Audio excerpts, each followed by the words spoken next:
showtime, folks. Given the House Republican decision to just move forward with funding only for Israel, is it the position of the White House that Speaker Johnson is bound by the deal that former Speaker McCarthy struck with the White House earlier this year, the budget deal? Interesting.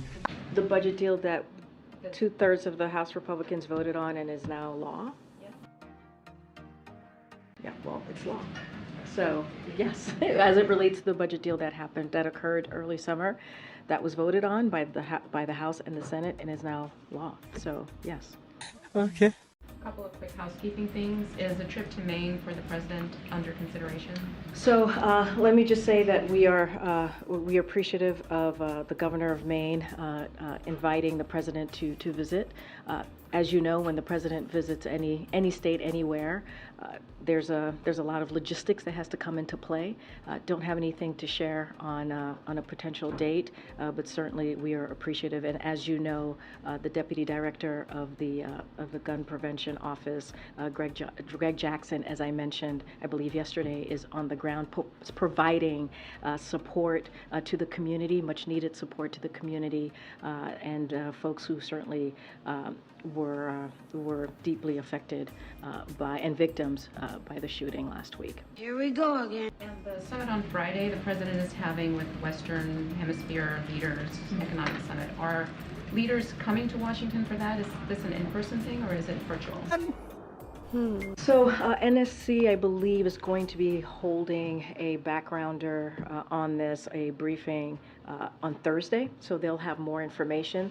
There will be leaders from countries across the North and Central America will be here, so I don't want to get ahead of who actually will be in person.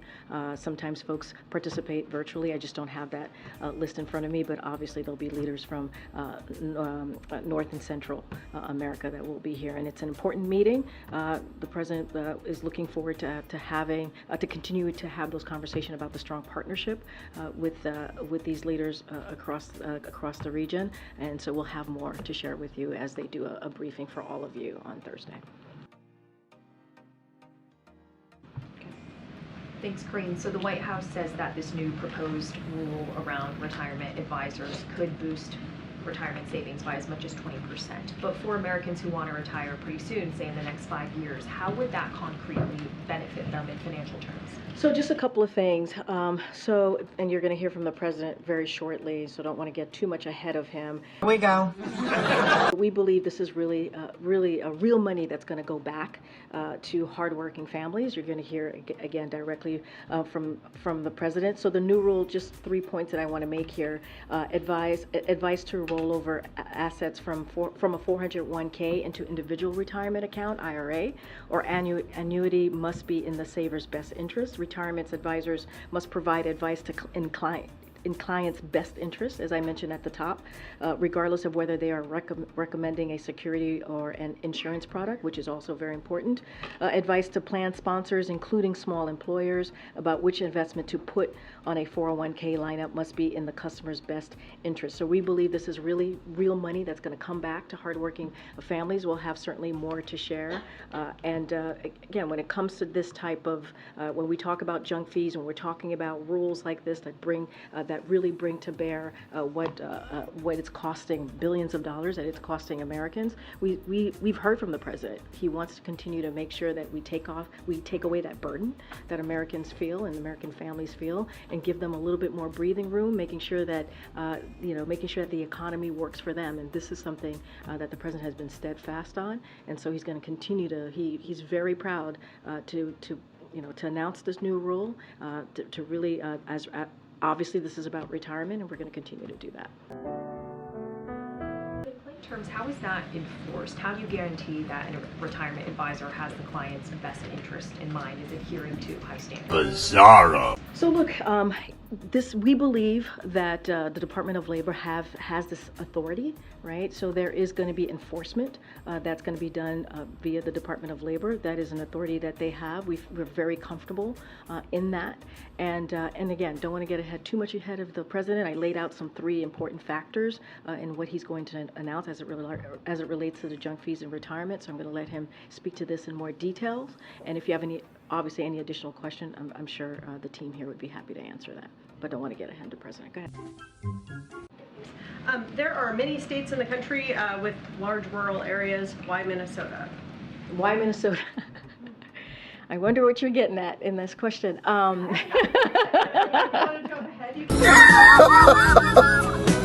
are great names. So look, Minnesota is an important state that the president wanted to go and visit. Obviously, going to rural America, the president is the president for everyone, right? Not just urban America or rural America, red states, blue states, middle of America, over along the coast, the states that he's visited. So this is an important look. This is going to be incredibly important. The president's going to hear directly from the American people, talk about what he's been doing, investing in America, talking about the historic pieces of legislation that he's been able to do that's going to create good union-paying jobs. It's actually going to make a difference in this community that he's visiting. I'm not going to get ahead. He'll lay out why he's there and why it's important for him to be in that particular community tomorrow. But look, the president loves Minnesota. We'd think so, but no.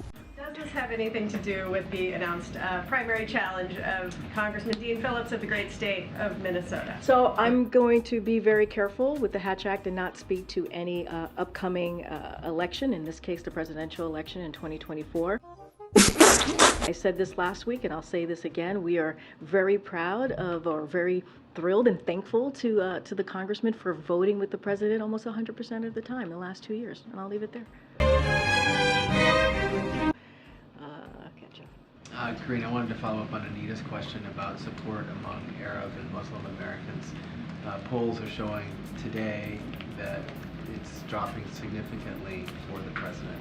Is that a concern, and how will you address that? So, look, I'm not going to get into every poll, right? So going to be careful. I think in Anita's question, it was related also to kind of the electoral race that's coming up. So I know you said you said that you were connecting your question to her, so I'm just making sure that I put that out there. I heard the question that you asked me. Look, of course the president is always concerned and wants to hear how different communities feel about the work that he's doing. Of course that's important to this president. One of the reasons that he's going out there, to go into rural America, to hear directly from Americans there. One of the reasons that he does these travel, because he wants people to hear directly from him on the work that he's doing on behalf of Americans across the country.